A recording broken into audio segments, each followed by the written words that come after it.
The tempest had unleashed its fury for nearly 24 hours, when Elias Hawthorne unearthed the frozen horror. For national park rangers, wrists and ankles cinched tight with industrial zip ties, sprawled like discarded mannequins in the Alaskan snowdrifts.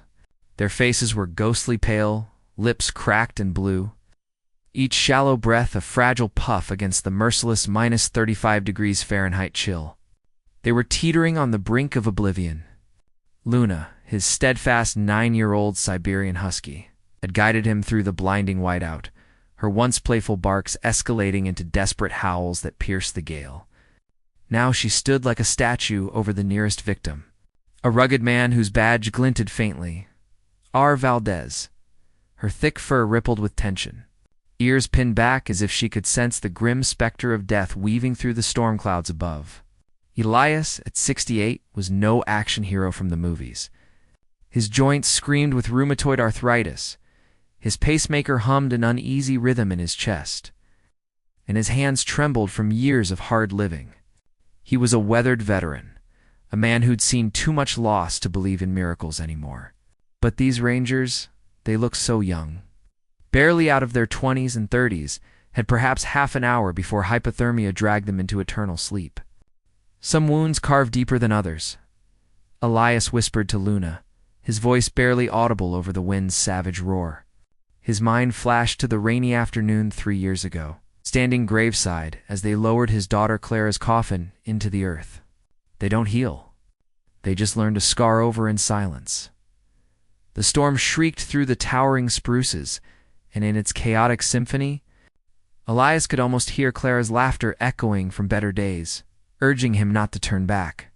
8 months prior, Elias Hawthorne had been a shadow haunting his own life. His mornings began at the crack of dawn in the isolated lodge perched on the edge of Denali National Park, where he'd brew a pot of black tea so strong it could jolt a bear from hibernation. He'd spend his days repairing the creaking structure, patching leaks in the roof, oiling the hinges on doors that groaned like old bones, or clearing paths through the underbrush that his late wife, Maria, had once turned into a vibrant garden. Maria had passed 5 years earlier from a swift and cruel cancer, leaving Elias with nothing but echoes and regrets. The routine wasn't living. It was mere survival, a fragile dam holding back the flood of grief. Luna had entered his world under the darkest cloud imaginable. The husky had been Clara's indispensable partner in the Park Service's Search and Rescue Unit, a keenly intelligent animal trained to sniff out lost hikers and avalanches, track elusive poachers through dense forests, and even subdue suspects with her powerful build. Clara, a fierce ranger with a heart as vast as the Alaskan wilderness, had been gunned down during what the agency dismissed as a routine anti-poaching operation. The official report blamed rogue hunters, but Elias had always suspected foul play. Luna, traumatized by the loss, was retired prematurely. Cited for unpredictable aggression and failure to bond with new handlers, Elias knew the real reason. The dog was mourning, her spirit fractured just like his own. Now in her twilight years, Luna's one sleek silver and white coat was threaded with gray, and a subtle limp marred her right hind leg, a souvenir from a rockslide rescue gone wrong during her service days. Yet her piercing, ice-blue eyes held an uncanny depth, as if she could peer into Elias's soul and understand the weight of his unspoken sorrows. Those eyes had unnerved him at first, reminding him too much of Clara's intuitive gaze. The lodge sat on 60 rugged acres of spruce, birch, and untamed wilderness, far enough from civilization that Elias could vanish into solitude for weeks. He preferred it that when unintrusive neighbors, forced conversations that inevitably circled back to, "How are you holding up?" or "Have they caught Clara's killers yet?" Isolation was his armor. Venturing out meant vulnerability. But Luna had her rituals of remembrance. She'd wake in the dead of night, pacing the wooden floors with soft whines, or curl up by Clara's old boots near the fireplace, staring at them as if willing her partner to step back into them. On particularly bad nights, Elias would find her howling at the moon, her voice a haunting melody that mirrored his own silent screams. They were survivors, bound by shared loss, Elias with his war scars from Korea, Luna with her invisible wounds from the field. Together they formed an unlikely alliance, two broken beings stitching each other back together one quiet day at a time. The first signs of trouble had flickered 4 days ago. Luna began refusing her kibble, her energy shifting from lazy contentment to restless vigilance. She'd patrol the lodge's perimeter endlessly, nose to the ground, ears twitching at phantom sounds. Elias attributed it to the incoming storm. Animals had a sixth sense for atmospheric shifts, after all. But this agitation felt different, purposeful, almost communicative. By the morning of December 24th, Luna had stationed herself at the front door like a sentry, her blue eyes locked on the snow-covered trail snaking into the park's depths. When Elias tried to lure her away with her favorite chew toy, she did something that sent a chill racing down his spine. She retrieved Clara's weathered harness from its hook on the wall, the one Elias had kept as a memento, and dropped it at his feet with a soft thud. Elias had endured countless Alaskan winters, each more brutal than the last. He knew the signs: plummeting barometric pressure, an eerie silence from the wildlife, the way the air thickened with unspoken menace. This storm was shaping up to be a monster, one that could bury the landscape under feet of snow and turn the wilderness into a frozen tomb. But Luna's behavior suggested something more sinister than whether a human crisis brewing in the wild. Her pacing intensified through the evening, and by 10 p.m. on the 23rd, Elias could no longer dismiss it. "All right, girl," he sighed, shrugging into his heaviest parka, layering thermal gloves over his arthritic fingers. "Lead the way." Luna bolted out the door the instant it opened, vanishing into the swirling darkness. The wind slammed into Elias like a freight train, driving ice needles into any exposed skin. Visibility was reduced to a few feet, the temperature plunging to lethal lows. Following Luna was sheer folly for a man his age. His pacemaker could falter under the strain. His joints seize in the cold. Yet her urgency propelled him forward. It felt like Clara's spirit was guiding them both. Luna kept within the faint beam of his headlamp, circling back every few minutes to nudge him onward. Her limp more pronounced in the deepening drifts. She navigated with unerring instinct, veering off familiar paths into uncharted territory, her paws carving a determined trail through the powder. Hours blurred into an eternity of exhaustion. For maybe 5, Elias lost count. His breath came in ragged gasps, his chest tightening with each step. Then, abruptly, Luna halted, her body rigid as a bowstring, a deep growl vibrating from her chest. Elias staggered up, heart pounding erratically, and shone his light ahead. The scene stole his breath. 4 rangers, scattered in a small clearing. Their uniforms crusted with ice, blood staining the snow in frozen patches. No weapons in sight. Radios shattered. This was no accident. It was an execution stalled by the storm. "Jesus," Elias muttered, his Korean War training surging back as he knelt beside the first, checking pulses with numb fingers. 2 were out cold but breathing faintly. Valdez stirred weakly, his eyes glazed. The woman, Kay Novak, managed a raspy whisper, her gaze locking onto Elias with desperate clarity. They'd been ambushed, left to die in the elements. Luna circled the group, nose working overtime, her rescue instincts in full gear, scenting for dangers Elias couldn't detect. As he wrestled with Valdez's zip ties, using a pocket knife that slipped in his grip, Elias noticed Luna fixated on Novak's tactical vest. She pawed insistently until Elias investigated. Tucked in a hidden pouch was an encrypted micro SD card. Evidence, he realized, something worth killing for. Luna's ears suddenly flicked toward the tree line, her growl intensifying. Engines rumbled faintly through the wind ATVs, approaching fast. The attackers were returning to finish the job. Elias's mind raced. At his age, with his health, standing his ground was suicide. But abandoning these rangers? Unthinkable. "Hold on," he told Novak, pressing the card into his pocket. He drew his old Colt revolver from its holster, a relic from his war days, loaded with 6 rounds. Luna positioned herself at his side, a loyal guardian, ready for battle. "We've got company, girl. Let's make Clara proud."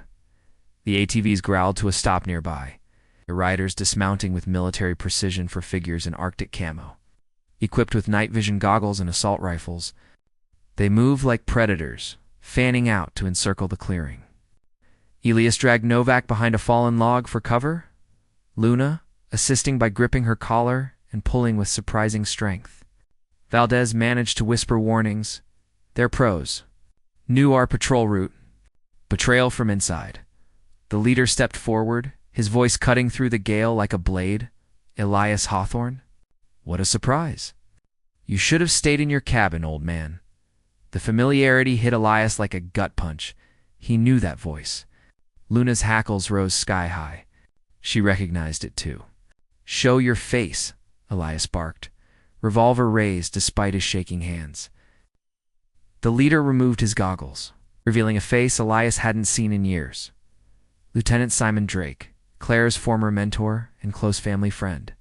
The man who'd mentored her through the ranks, attended her wedding to a fellow ranger, though it ended in divorce, and even spoken at her funeral, vowing justice. Simon, Elias's voice broke. You. Clara trusted you like a father. Drake's expression twisted with regret and defiance. She was too damn idealistic. Elias dug into things she shouldn't have, our side operations. Wildlife poaching was just the cover. The real money's in human cargo. Migrants, kids, whatever pays. I tried to warn her off. The revelation shattered Elias. The SD card suddenly felt like a live grenade. This wasn't petty crime. It was a sophisticated trafficking ring, using park rangers as facilitators, leveraging remote trails for smuggling. Clara had uncovered it, and Drake had silenced her.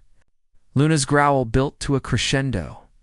She'd known Drake from department events, ridden in his truck with Clara. Now sensing the betrayal, her loyalty ignited. As Drake's men advanced, she exploded into motion, a blur of fur and fury.